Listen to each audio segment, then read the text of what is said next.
Iran और यूनान में घोर संग्राम हो रहा था। ईरानी दिन दिन बढ़ते जाते थे और यूनान के लिए संकट का सामना था। देश के सारे व्यवसाय बंद हो गए थे। हल की मुठिया पर हाथ रखने वाले किसान तलवार की मुठिया पकड़ने के लिए मजबूर हो गए। डंडी तौलने वाले भाले तौलते थे। सारा देश आत्मरक्षा के लिए तैयार हो गया था। फिर भी शत्रु के कदम दिन दिन आगे ही बढ़ते आते थे। जिस ईरान को यूनान कई बार कुचल चुका था, वही ईरान आज क्रोध के आवेग की भांति सिर पर चढ़ आता था। मर्द तो रणक्षेत्र में सिर कटा रहे थे और स्त्रियां दिन दिन की निराशाजनक खबरें सुनकर सूखी जाती थीं। क्यों कर लाज की रक्षा होगी। प्राण का भय न था, संपत्ति का भय न था, भय था मर्यादा का। विजेता गर्व से मतवाले होकर यूनानी ललनाओं को घूरेंगे, उनके कोमल अंगों को स्पर्श करेंगे, उनको कैद कर ले जाएंगे। उस विपत्ति की कल्पना ही से इन लोगों के रोए खड़े हो जाते थे। आखिर जब हालत बहुत नाजुक हो गई तो कितने ही स्त्री पुरुष मिलकर डेल्फी के मंदिर में गए और प्रश्न किया, देवी, हमारे ऊपर देवताओं की यह वक्र दृष्टि क्यों है? हमसे ऐसा कौन सा अपराध हुआ है? क्या हमने नियमों का पालन नहीं किया, कुर्बानियां नहीं की, व्रत नहीं रखे? फिर देवताओं ने क्यों हमारे सिरों से अपनी रक्षा का हाथ उठा लिया? पुजारिन ने कहा, देवताओं की असीम कृपा भी देश को द्रोही के हाथ से नहीं बचा सकती। इस देश में अवश्य कोई न कोई द्रोही है। जब तक उसका वध न किया जाएगा, देश के सिर से ये संकट न टलेगा। देवी, वह द्रोही कौन है? जिस घर से रात को गाने की ध्वनि आती हो, जिस घर से दिन को सुगंध की लपटें आती हों, जिस पुरुष की आंखों में मद की लाली झलकती हो, वही देश का द्रोही है। लोगों ने द्रोही का परिचय पाने के लिए और कितने ही प्रश्न किए, पर देवी ने कोई उत्तर न दिया। 2. यूनानियों ने द्रोही की तलाश करनी शुरू की। किसके घर में से रात को गाने की आवाजें आती हैं? सारे शहर में संध्या होते स्यापासा छा जाता था। अगर कहीं आवाजें सुनाई देती थीं तो रोने की, हंसी और गाने की आवाज कहीं न सुनाई देती थी। दिन को सुगंध की लपटें किस घर से आती हैं? लोग जिधर जाते थे, किसे इतनी फुर्सत थी कि घर की सफाई करता, घर में सुगंध जलाता। धोबियों का अभाव था, अधिकांश लड़ने के लिए चले गए थे, कपड़े तक न धुलते थे। इत्र फुलिल कौन मलता? किसकी आंखों में मद की लाली झलकती है? लाल आंखें दिखाई देती थी, लेकिन यह मद की लाली न थी, यह आंसुओं की लाली थी। मदिरा की दुकानों पर खाक उड़ रही थी। इस जीवन और मृत्यु के संग्राम में विलास की किसे सूझती? लोगों ने सारा शहर छान मारा, लेकिन एक भी आंख ऐसी नजर न आई जो मद से लाल हो। कई दिन गुजर गए। शहर में पल पल पर रणक्षेत्र से भयानक खबरें आती थीं और लोगों के प्राण सूख जाते थे। आधी रात का समय था। शहर में अंधकार छाया हुआ था, मानो शमशान हो। किसी की सूरत न दिखाई देती थी। जिन नाट्यशालाओं में तिल रखने की जगह न मिलती थी, वहां सियार बोल रहे थे। जिन बाजारों में मनचले जवान अस्त्र शस्त्र सजाए ऐंठते फिरते थे, वहां उल्लू बोल रहे थे। मंदिरों में न गाना होता था न बजाना। प्रासादों में अंधकार छाया हुआ था। एक बूढ़ा यूनानी जिसका इकलौता लड़का लड़ाई के मैदान में था, घर से निकला और न जाने किन विचारों की तरंग में देवी के मंदिर की ओर चला। रास्ते में कहीं प्रकाश न था, कदम कदम पर ठोकरें खाता था, पर आगे बढ़ता चला जाता। उसने निश्चय कर लिया कि या तो आज देवी से विजय का वरदान लूंगा या उनके चरणों पर अपने को भेंट कर दूंगा। 3. सहसा वह चौंक पड़ा। देवी का मंदिर आ गया था और उसके पीछे की ओर किसी घर से मधुर संगीत की ध्वनि आ रही थी। उसको आश्चर्य हुआ, इस निर्जन स्थान में कौन इस वक्त रंगरेलियां मना रहा है? उसके पैरों में पर लग गए, मंदिर के पिछवाड़े जा पहुंचा। उसी घर से जिसमें मंदिर की पुजारिन रहती थी, गाने की आवाजें आती थीं। वृद्ध विस्मित होकर खिड़की के सामने खड़ा हो गया। चिराग तले अंधेरा, देवी के मंदिर के पिछवाड़े यह अंधेर। बूढ़े ने द्वार झांका। एक सजे हुए कमरे में मोमबत्तियां झाड़ों में जल रही थीं, साफ सुथरा फर्श बिछा था और एक आदमी मेज पर बैठा हुआ गा रहा था। मेज पर शराब की बोतल और प्यालियां रखी हुई थीं। 2 गुलाम मेज के सामने हाथ में भोजन के थाल खड़े थे, जिसमें से मनोहर सुगंध की लपटें आ रही थीं। बूढ़े यूनानी ने चिल्लाकर कहा, यही देशद्रोही है, यही देशद्रोही है। मंदिर की दीवारों ने दोहराया, द्रोही है। बगीचे की तरफ से आवाज आई, द्रोही है। मंदिर की पुजारिन ने घर में से सिर निकालकर कहा, हाँ, द्रोही है। ये देशद्रोही उसी पुजारिन का बेटा पासोनियस था। देश में रक्षा के जो उपाय सोचे जाते, शत्रुओं का दमन करने के लिए जो निश्चय किए जाते, उनकी सूचना यह ईरानियों को दे दिया करता था। सेनाओं की प्रत्येक गति की खबर ईरानियों को मिल जाती थी और उन प्रयत्नों को विफल बनाने के लिए वे पहले से तैयार हो जाते थे। यही कारण था कि यूनानियों को जान लड़ा देने पर भी विजय न होती थी। इसी कपट से कमाए हुए धन से वह भोग विलास करता था। उस समय जबकि देश में घोर संकट पड़ा हुआ था, उसने अपने स्वदेश को अपनी वासनाओं के लिए बेच दिया। अपने विलास के सिवा और किसी बात की चिंता न थी। कोई मरे या जिए, देश रहे या जाए, उसकी बला से। केवल अपने कुटिल स्वार्थ के लिए देश की गर्दन में गुलामी की बेड़ियां डलवाने पर तैयार था। पुजारिन अपने बेटे के दुराचरण से अनभिज्ञ थी। वह अपनी अंधेरी कोठरी से बहुत कम निकलती, वहीं बैठी जप तप किया करती थी। परलोक चिंतन में उसे इहलोक की खबर न थी। मनेंद्रियों ने बाहर की चेतना को शून्य सा कर दिया था।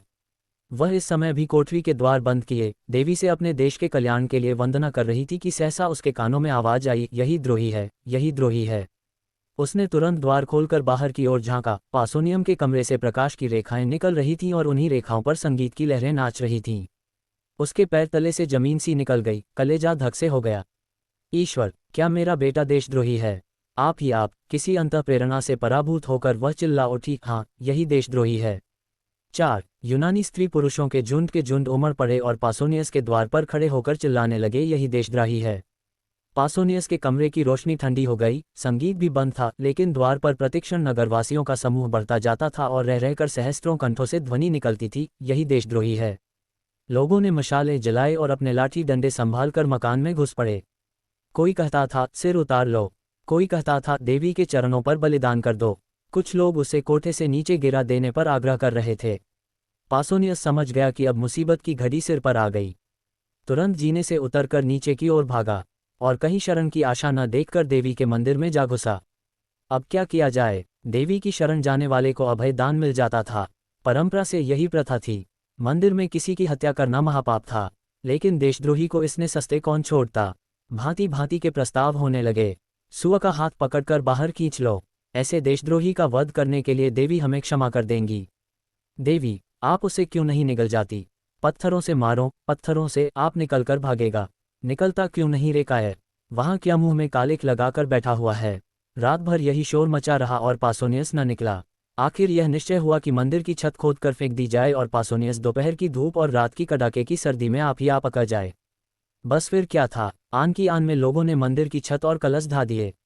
अभगा पासोनियस दिन भर तेज धूप में खड़ा रहा। उसे जोर की प्यास लगी, लेकिन पानी कहाँ। भूख लगी, पर खाना कहाँ। सारी जमीन तवे की भांति जलने लगी, लेकिन छां कहाँ। इतना कष्ट उसे जीवन भर में न हुआ था। मछली की भांति तड़पता था और चिल्ला चिल्ला कर लोगों को पुकारता था, मगर वहां कोई उसकी पुकार सुनने वाला न था। बार बार कसमें खाता था कि अब फिर मुझसे ऐसा अपराध न होगा, लेकिन कोई उसके निकट न आता था।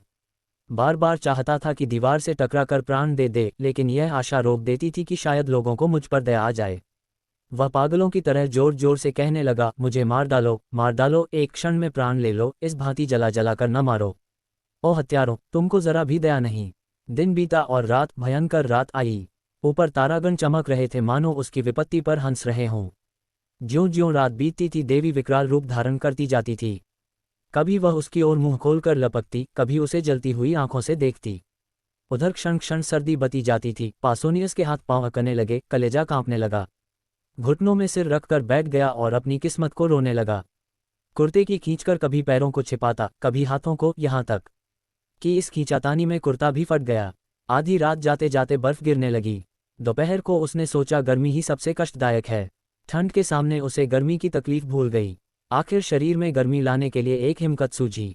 वह मंदिर में इधर उधर दौड़ने लगा, लेकिन विलासी जीव था, जरा देर में हौंफ कर गिर पड़ा। 5 प्रातःकाल लोगों ने किवाड़ खोले तो पासोनियस को भूमि पर पड़े देखा। मालूम होता था उसका शरीर अकड़ गया है। बहुत चीखने चिल्लाने पर उसने आंखें खोली, पर जगह से हिल न सका। कितनी दयनीय दशा थी, किंतु किसी को उस पर दया न आई। यूनान में देशद्रोह सबसे बड़ा अपराध था और द्रोही के लिए कहीं क्षमा न थी, कहीं दया न थी। एक, अभी मरा है। दूसरा, द्रोहियों को मौत नहीं आती। तीसरा, पड़ा रहने दो, मर जाएगा। चौथा, मक्र किए हुए है। पांचवा, अपने किए की सजा पा चुका है, अब छोड़ देना चाहिए। सहसा पासोनियस उठ बैठा और उद्दंड भाव से बोला, कौन कहता है कि इसे छोड़ देना चाहिए? नहीं, मुझे मत छोड़ना, वरना पछताओगे। मैं स्वार्थी दूं, विषय भोगी हूं, मुझ पर भूलकर भी विश्वास न करना। मेरे कारण तुम लोगों को क्या क्या झेलना पड़ा, इसे सोचकर मेरा जी चाहता है कि अपनी इंद्रियों को जलाकर भस्म कर दूं। मैं अगर 100 जन्म लेकर इस पाप का प्रायश्चित करूं तो भी मेरा उद्धार न होगा। तुम भूलकर भी मेरा विश्वास न करो। मुझे स्वयं अपने ऊपर विश्वास नहीं। विलास के प्रेमी सत्य का पालन नहीं कर सकते। मैं अब भी आपकी कुछ सेवा कर सकता हूँ। मुझे ऐसे ऐसे गुप्त रहस्य मालूम हैं जिन्हें जानकर आप ईरानियों का संहार कर सकते हैं, लेकिन मुझे अपने ऊपर विश्वास नहीं है और आपसे भी यह कहता हूँ कि मुझ पर विश्वास न कीजिए। आज रात को देवी की मैंने सच्चे दिल से वंदना की है और उन्होंने मुझे ऐसे यंत्र बताए हैं जिनसे हम शत्रुओं को परास्त कर सकते हैं, ईरानियों के बढ़ते हुए दल को आज भी आन की आन में उड़ा सकते हैं। लेकिन मुझे अपने ऊपर विश्वास नहीं है। मैं यहाँ से बाहर निकलकर इन बातों को भूल जाऊंगा। बहुत संशय है कि फिर ईरानियों की गुप्त सहायता करने लगूं। इसलिए मुझ पर विश्वास न कीजिए। एक यूनानी, देखो देखो क्या कहता है। दूसरा, सच्चा आदमी मालूम होता है। तीसरा, अपने अपराधों को आप स्वीकार कर रहा है। चौथा, इसे क्षमा कर देना चाहिए और यह सब बातें पूछ लेनी चाहिए। पांचवा, देखो, यह नहीं कहता कि मुझे छोड़ दो, हमको बार बार याद दिलाता जाता है कि मुझ पर विश्वास न करो। छठा, रात भर के कष्ट ने होश ठंडे कर दिए, अब आंखें खुली है। पासोनियस, क्या तुम लोग मुझे छोड़ने की बातचीत कर रहे हो? मैं फिर कहता हूँ, मैं विश्वास के योग्य नहीं हूँ, मैं द्रोही हूँ। मुझे ईरानियों के बहुत से भेद मालूम हैं, एक बार उनकी सेना में पहुंच जाऊं तो उनका मित्र बनकर सर्वनाश कर दूं, पर मुझे अपने ऊपर विश्वास नहीं है। एक यूनानी, धोखेबाज इतनी सच्ची बात नहीं कह सकता। दूसरा, पहले स्वार्थांध हो गया था, पर अब आंखें खुली हैं। तीसरा, देशद्रोही से भी अपने मतलब की बातें मालूम कर लेने में कोई हानि नहीं है। अगर वह अपने वचन पूरे करे तो हमें इसे छोड़ देना चाहिए। चौथा, देवी की प्रेरणा से इसकी कायापलट हुई है। पांचवां, पापियों में भी आत्मा का प्रकाश रहता है और कष्ट पाकर जागृत हो जाता है।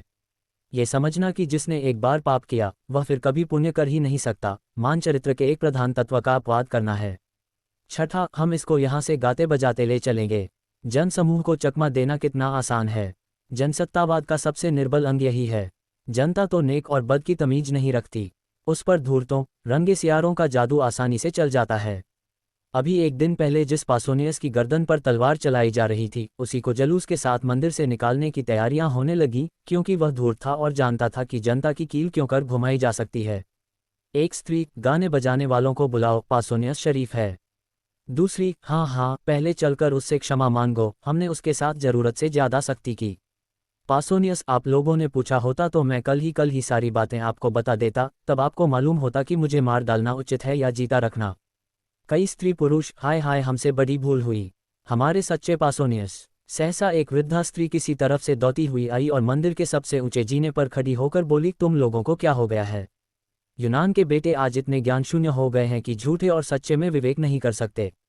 तुम पासोनियस पर विश्वास करते हो, जिस पासोनियस ने सैकड़ों स्त्रियों और बालकों को अनाथ कर दिया, सैकड़ों घरों में कोई दिया जलाने वाला न छोड़ा, हमारे देवताओं का, हमारे पुरुषों का घोर अपमान किया, उसकी दो चार चिकनी चुपड़ी बातों पर तुम इतने फूल उठे। याद रखो, अब की पासोनियस बाहर निकला तो फिर तुम्हारी कुशल नहीं।